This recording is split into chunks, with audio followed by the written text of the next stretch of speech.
Right now, in the summer of 2026, there is a decent chance Ticketmaster owes you money.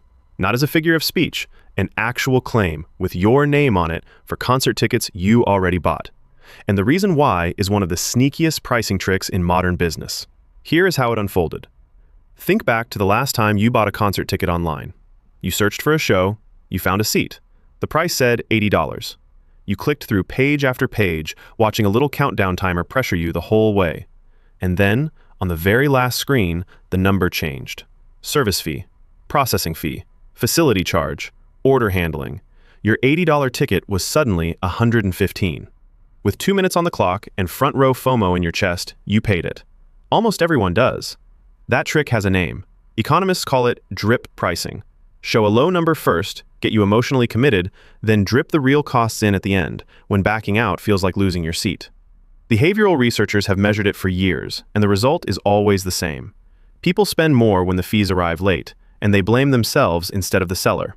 Now, add a second ingredient: scale. After Ticketmaster merged with the concert giant Live Nation in 2010, regulators say the combined company came to dominate ticketing for major venues across America. When one gate stands in front of nearly every big show, you cannot comparison shop your way around it. The fees are not a choice. They are a toll. For years, fans screamed about it, comedians joked about it, Congress held hearings about it, especially after the Taylor Swift presale meltdown in 2022 turned ticket fees into a national sport. But screaming is not evidence. What changed everything was paperwork. First came the law. In May 2025, a new federal rule kicked in. Ticket sellers must show the all-in price, fees included, from the very first screen. No more $80 mirages. Then came the Justice Department. In March 2026, as part of a settlement, Ticketmaster agreed to cap its total fees at 15% of the ticket price on covered sales. Read that again. The company that once layered 4 separate charges on one ticket agreed, in writing, to a ceiling. Then came the money. In April 2026, Ticketmaster settled with Washington, D.C. for $9.9 million, and according to the settlement, almost $9 million of it is earmarked for refunds to fans who paid hidden fees. Not a fine that vanishes into a government account. Checks to ticket buyers. And then came the big one. On June 30th, 2026, a jury trial opened in a class action covering people who bought Ticketmaster tickets between 2019 and 2024. The lawsuit claims the company knowingly used deceptive fee displays to squeeze extra money out of millions of fans. Ticketmaster denies wrongdoing, and the jury gets the final word. But here's the part that matters for your wallet. According to the case administrators, a claims window is expected to open in the weeks after the trial, covering years of ticket purchases. So let us do the math on what this was worth. Industry analyses of drip pricing put typical add-on fees at 20 to 30% of the ticket price. Take a modest concert habit. 2 shows a year, $100 a ticket, 6 years of buying. That is somewhere around $300 in fees for one fan. Now multiply by the tens of millions of people who ran through that same checkout.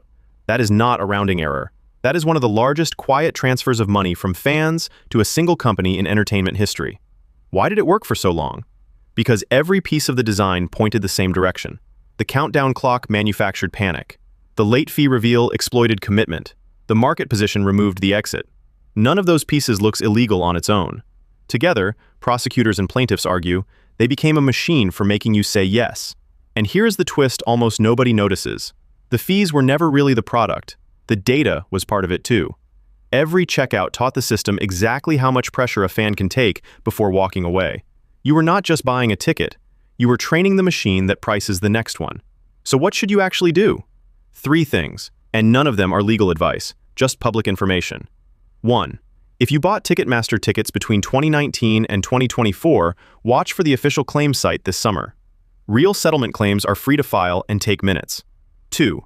Ignore anyone who slides into your comments or inbox offering to file your claim for a cut. That is how refund scams are born. 3. Next time any checkout shows you a price, remember the rule that took a federal law to enforce. The first number you see should be the number you pay. The countdown clock is still ticking on every checkout page in America. The only question is whether this time it is finally ticking for them. If you want the next hidden money system explained this simply, subscribe. There is a new story every week.